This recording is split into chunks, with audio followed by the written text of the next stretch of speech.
Chapter 6. Some things are hard to remember. I'm thinking now of when Stratlatter got back from his date with Jane. I can't remember exactly what I was doing when I heard his goddamn stupid footsteps coming down the corridor. I probably was still looking out the window, but I swear I can't remember. I was so damn worried, that's why. When I really worry about something, I don't just fool around. I even have to go to the bathroom when I worry about something. Only I don't go. I'm too worried to go. I don't want to interrupt my worrying to go. If you knew Stratlatter, you'd have been worried too.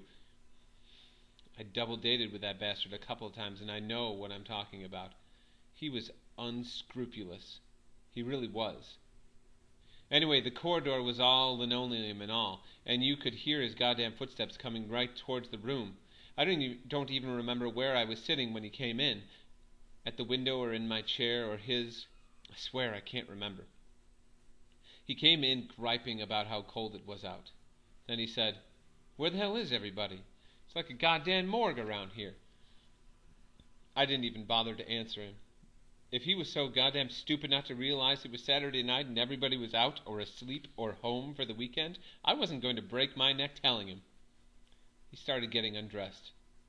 He didn't say one goddamn word about Jane. Not one. Neither did I.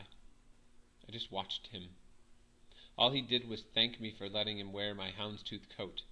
He hung it up on a hanger and put it in the closet. Then, when he was taking off his tie, he asked me if I'd written his goddamn composition for him. I told him it was over on his goddamn bed. He walked over and read it while he was unbuttoning his shirt. He stood there reading it and sort of stroking his bare chest and stomach with this very stupid expression on his face. He was always stroking his stomach or his chest. He was mad about himself. All of a sudden he said, "For Christ's sake, Holden, this is about a goddamn baseball glove." "So what?" I said, cold as hell. "What do you mean, so what? I told you it had to be about a goddamn room or a house or something." "You said it had to be descriptive. What the hell's the difference if it's about a baseball glove?" "God damn it!" He was sore as hell. He was really furious. "You always do everything back-ass words." He looked at me. "No wonder you're flunking the hell out of here," he said. "You don't do one damn thing the way you're supposed to. I mean it. Not one damn thing." "All right, give it back to me then," I said.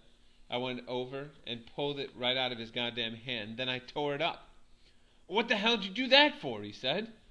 I didn't even answer him. I just threw the pieces in the wastebasket. Then I lay down on my bed, and we both didn't say anything for a long time. He got all undressed, down to his shorts, and I lay on my bed and lit a cigarette. You weren't allowed to smoke in the dorm, but you could do it late at night when everybody was asleep or out, and nobody could smell the smoke. Besides, I did it to annoy Stratlatter. It drove him crazy when you broke any rules. He never smoked in the dorm. It was only me. He still didn't say one single solitary word about Jane. So finally I said, "You're back pretty goddamn late if she only signed out for 9:30. Did you make her be late signing in?"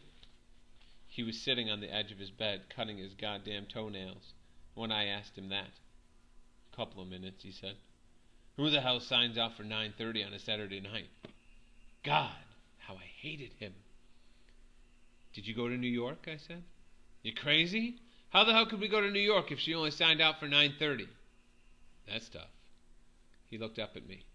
"Listen," he said, "if you're going to smoke in the room, how about going to the can and doing it? You may be getting the hell out of here, but I have to stick around long enough to graduate." I ignored him. I really did. I went right on smoking like a madman.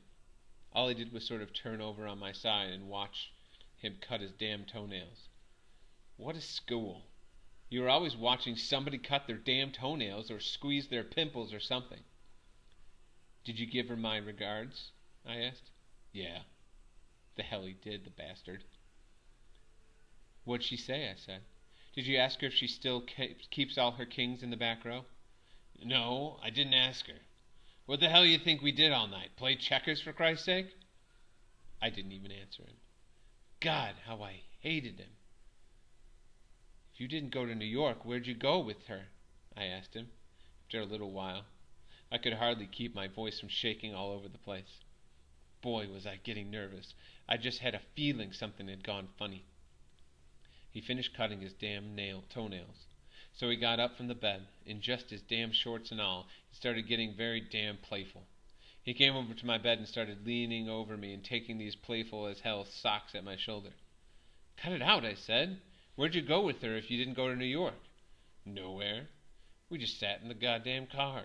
He gave me another one of those playful, stupid socks in the shoulder. Cut it out, I said. Whose car? Ed Banky's. Ed Banky was the basketball coach at Pensy. Old Stratlater was one of his pets because he was the center on the team, and Ed Banky always let him borrow his car when he wanted it. It wasn't allowed for students to borrow faculty guys' cars, but all the athletic bastards stuck together. In every school I've gone to, all the athletic bastards stick together. Stradlater kept taking his shadow punches down at my shoulder. He had his toothbrush in his hand, and he put it in his mouth. What'd you do? I said. Give her the time in Ed Banky's goddamn car? My voice was shaking something awful. What do you think? What a thing to say. Want me to wash your mouth out with soap? Did you? That's professional secret, buddy. The next part I don't remember so hot. All I know is I got up from the bed, like I was going down to the can or something, and then I tried to sock him with all my might right smack in the toothbrush so it would split his goddamn throat open. Only I missed. I didn't connect. All I did was sort of get him on the side of the head or something. It probably hurt him a little bit, but not as much as I wanted. It probably would have hurt him a lot, but I did it with my right hand, and I can't make a good fist with that hand, on account of that injury I told you about. Anyway, the next thing I knew, I was on the goddamn floor, and he was sitting on my chest with his face all red. That is, he had his goddamn knees on my chest, and he weighed about a ton. He had hold of my wrists, too, so I couldn't take another sock at him. I'd have killed him. What the hell's the matter with you? He kept saying, and his stupid face kept getting redder and redder. Get your lousy knees off my chest, I told him. I was almost bawling. I really was. Go on! Get off of me, you crummy bastard! He wouldn't do it, though. He kept holding on to my wrists, and I kept calling him a son of a bitch and all for around 10 hours. I can hardly even remember what all I said to him. I told him he thought he could give the time to anybody he felt like. I told him he didn't even care if the girl kept all her kings in the back row or not, and the reason he didn't care was because he was a goddamn stupid moron. He hated it when you called him a moron. All morons hate it when you call them a moron. Shut up now, Holden, he said with his big stupid red face. Just shut up now. You don't even know her first name is Jane or Jean, you goddamn moron. Now shut up, Holden. God damn it, I'm warning you, he said. I really had him going. If you don't shut up, I'm going to slam you one. Get your dirty, stinking moron knees off my chest. If I let you up, will you keep your mouth shut? I didn't even answer him. He said it over again. Holden, if I let you up, will you keep your mouth shut? Yes. He got up off me, and I got up too. My chest hurt like hell from his dirty knees. You're a dirty, stupid son of a bitch of a moron, I told him. That got him really mad. He shook his big, stupid finger in my face. Holden, goddammit, I'm warning you now, for the last time. If you don't keep your yap shut, I'm gonna... Why should I said. I was practically yelling. That's just the trouble with all you morons. You never want to discuss anything. That's the way you can always tell a moron. You never want to discuss anything intelligent. Then he really let one go on me.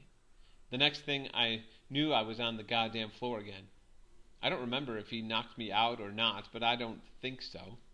It's pretty hard to knock a guy out, except in the goddamn movies. But my nose was bleeding all over the place. When I looked up, old Stratlater was standing practically right on top of me. He had his goddamn toilet kit under his arm. Why the hell don't you shut up when I tell you to, he said. He sounded pretty nervous. He probably was scared he'd fractured my skull or something when I hit the floor. It's too bad I didn't. You asked for it. God damn it, he said. Boy, did he look worried. I didn't even bother to get up. I just lay there on the floor for a while and kept calling him a moron son of a bitch. I was so mad I was practically bawling. "Listen, go wash your face," Stradlater said. "You hear me?" I told him to go wash his own moron face, which was a pretty childish thing to say, but I was mad as hell. I told him to stop off on the way to get to the can and give Mrs. Schmidt the time. Mrs. Schmidt was the janitor's wife. She was about 65. I kept sitting there on the floor till I heard old Stradlater close the door and go down the corridor to the can. Then I got up. I couldn't find my goddamn hunting hat anywhere. Finally I found it. It was under the bed. I put it on and turned the old peak around to the back, the way I liked it, and then I went over and took a look at my stupid face in the mirror. You never saw such gore in your life. I had blood all over my mouth and chin and even on my pajamas and bathrobe. It partly scared me, and it partly fascinated me. All that blood and all sort of made me look tough. I'd only been in about 2 fights in my life, and I lost both of them. I'm not too tough. I'm a pacifist, if you want to know the truth. I had a feeling old Ackley'd probably heard all the racket and was awake, so I went through the shower curtain into his room, just to see what the hell he was doing. I hardly ever went over to his room. It always had a funny stink in it, because he was so crummy in his personal habits.